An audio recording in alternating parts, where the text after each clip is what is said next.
A judge ordered the release of a redacted probable cause for Richard Allen, and those documents give insight into why authorities charged him for the 2017 murders of Abby Williams and Libby German. The probable cause states Abby and Libby were dropped off near an entrance to the Monon High Bridge on February 13, 2017. Video police previously said was taken from Libby German's cell phone showed that at 2:13 that afternoon, Abby and Libby encountered a man on the southeastern part of the Monon High Bridge. The PC said that video showed a man wearing dark clothes walking behind Abby and Libby. But the report also noted as the man approached the girls, one of the girls is heard saying, "Gun." After that, the man orders them down the hill. Down the hill. Down the hill. Down the hill. Down the hill. The girls went down the hill, and then the video ended. The bodies of Abby and Libby were found near that area on February 14, 2017. Detectives would later find their clothes in Deer Creek, that's south of where their bodies were found. The probable cause also said there was a .40 caliber unspent round. It hadn't been fired yet, which was on the ground between the girls' dead bodies. The gun also had extraction marks on it. The PC stated investigators interviewed several young people, whose names are redacted in the document. One of them told detectives they were on the Monon High Bridge Trail on February 13th. Remember, that's the day Abby and Libby were reported missing.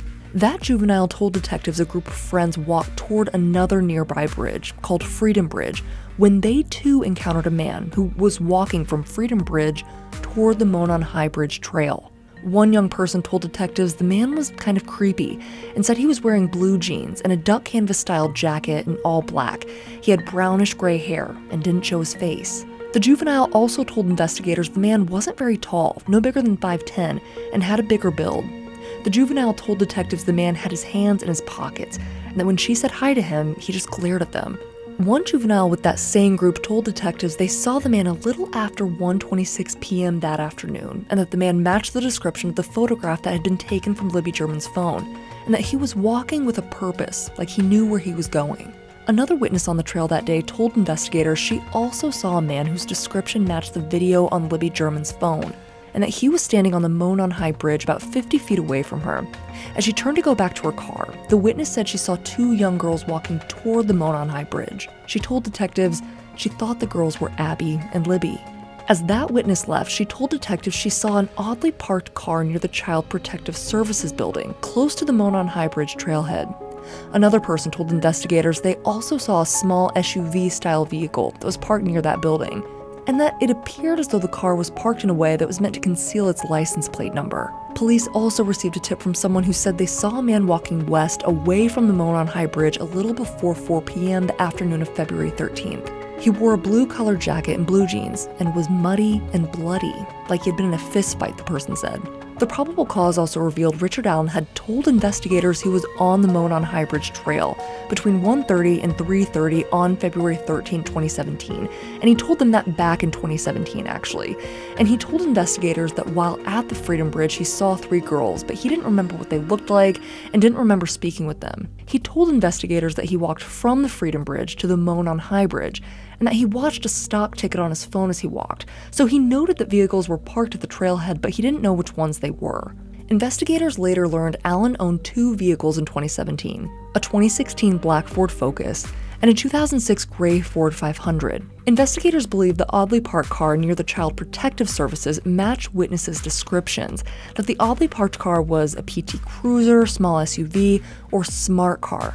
Investigators interviewed Richard Allen again on October 13, 2022, and he reiterated that he was on the trails on February 13, 2017, and that he saw 3 girls east of Freedom Bridge, and that he continued on to Monon High Bridge to watch the fish. He told investigators he parked his car to the side of an old building, that he wore blue jeans and a blue or black Carhartt with a hood on that day. He said he saw no one else on the trails aside from the 3 young girls that day, and that he did own firearms. Allen's wife later told investigators he had guns at the home and that he owned a blue Carhartt jacket. On October 13, 2022, investigators executed a search warrant at Allen's home and found jackets, boots, and knives. They also found a Sig Sauer Model P226 .40 caliber handgun. Between October 14th and 16th, Indiana State Police ran testing on that .40 caliber, and they determined the unspent round that was found near the girls' bodies had been cycled through it. Remember, that's the same gun investigators retrieved from Allen's home. The PC stated Allen bought the gun in 2001, and when they spoke to Allen again on October 26, 2022, he said he didn't let anyone borrow it or use that particular gun. When asked about the unspent bullet, he said he had no explanation for why the .40 caliber bullet was found near the bodies of Abby and Libby. All this information is what detectives say led them to believe Richard Allen was the man in the video, who forced Abby and Libby down the hill that day in February and led them to the location where they were murdered. Investigators also believe the man who witnesses say they saw on the Monon High Bridge on February 13th was Richard Allen. They noted in the PC that a man matching Allen's description was not seen after 2:13 that afternoon, and that's because they believe he was in the woods with Abby and Libby. With 13 News, I'm Madison Stacy.